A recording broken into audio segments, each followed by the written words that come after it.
All right, let's dive right in. Every single day, from the moment you wake up, there are these invisible forces all around you, shaping pretty much every choice you make. We're talking about a hidden code that influences what you buy, what you believe, and who you trust.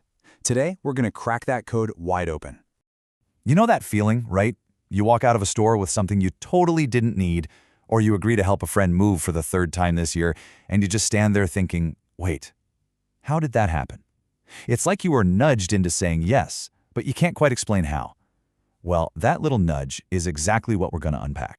We're digging into some ideas from the classic book Influence by Robert Cialdini, and one person who read a summary of it said it felt like learning lessons that were almost illegal to know. And honestly, that's a perfect way to put it. Because once you see these patterns, you will see them everywhere. You can't unsee them. So what's the big secret? Is it magic? Some kind of dark art? Nope, not at all. It's science. It all boils down to how our brains are built. To deal with a crazy, complex world, our brains create these little mental shortcuts. And yeah, they're super efficient, but they also leave us wide open to influence. Now, the fancy term for these shortcuts is heuristics. It's just the process our brain uses to make snap judgments without having to stop and analyze every single detail. Think of it as your brain on autopilot. It's a survival tool for a world that throws way too much information at us. Let's put it this way. You've got two operating systems in your head. There's the slow, rational one that carefully thinks everything through, weighs the pros and cons, and then there's the fast, automatic one that just goes. It's like the difference between carefully reading a map and just trusting your GPS. Persuaders, well, they know exactly how to talk to your GPS. All right, let's get into the first tool in the Persuasion toolkit, reciprocation. This one is huge. I mean, it is deeply, deeply wired into us as human beings. If someone gives us something, we feel this powerful, almost irresistible urge to give something back. It's what keeps the social world spinning. This is exactly why you get free coffee at the car dealership, or why real estate agents have fresh-baked cookies at an open house. These little gifts aren't just kindness, they're creating a tiny feeling of debt. And here's the wild part, it works even if you didn't want the coffee or the cookie in the first place. You still feel like you owe them. Okay, tool number 2 sounds so simple it's almost silly. Liking. We just say yes more easily to people we like. It's a basic survival instinct, right? Trust the people in your tribe. But don't let the simplicity fool you. The ways this is used are incredibly clever. A really good salesperson, for example, will subtly mirror your body language. They'll find some kind of common ground. No way, you're a fan of that team too? Or give you a genuine-sounding compliment. All these little things build a connection, and suddenly, saying no just feels, well, it feels kind of mean. Next up, we have social proof. This is our brain's default setting for when we're not sure what to do. What do? We look around and see what everyone else is doing. We just assume that if a ton of people are doing something, it's probably the right call. It's the safety and numbers instinct. You see this literally everywhere, especially online. That little tag on the menu that says most popular item? Social proof. The 4.8 stars next to a product? Social proof. All those customer reviews are designed to do one thing. Tell our lazy brain, hey, everyone else likes this, so you probably will too. The fourth principle is a heavy hitter, authority.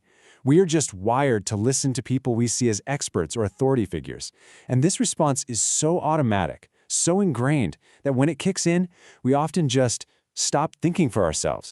And the crazy thing is, it doesn't even take much to trigger it. The symbols are enough.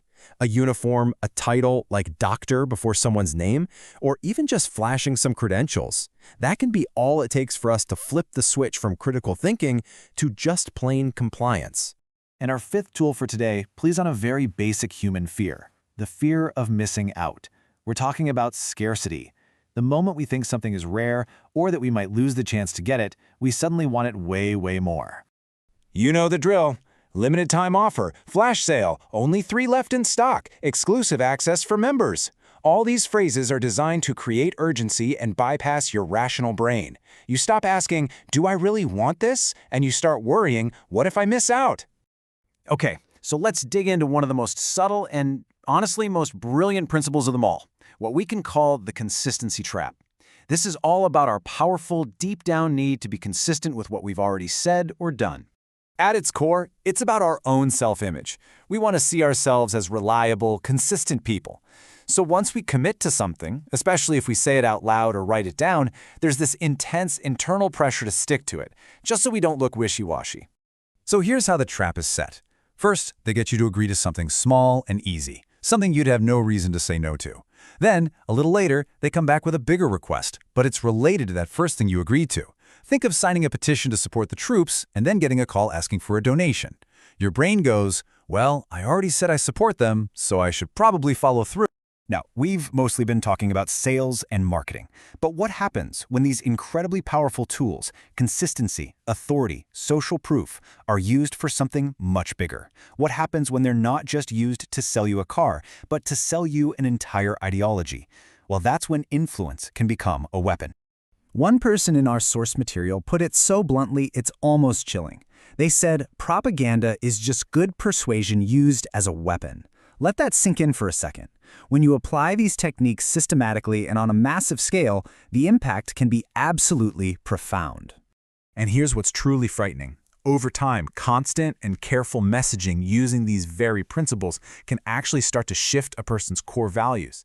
It gets to a point where the persuasion itself becomes more powerful than objective reality, more powerful than facts. And maybe the scariest part? Knowing about these techniques doesn't automatically make you immune. Okay, so after all that, you might be feeling a little vulnerable, a little paranoid even. But don't worry, there's some really good news.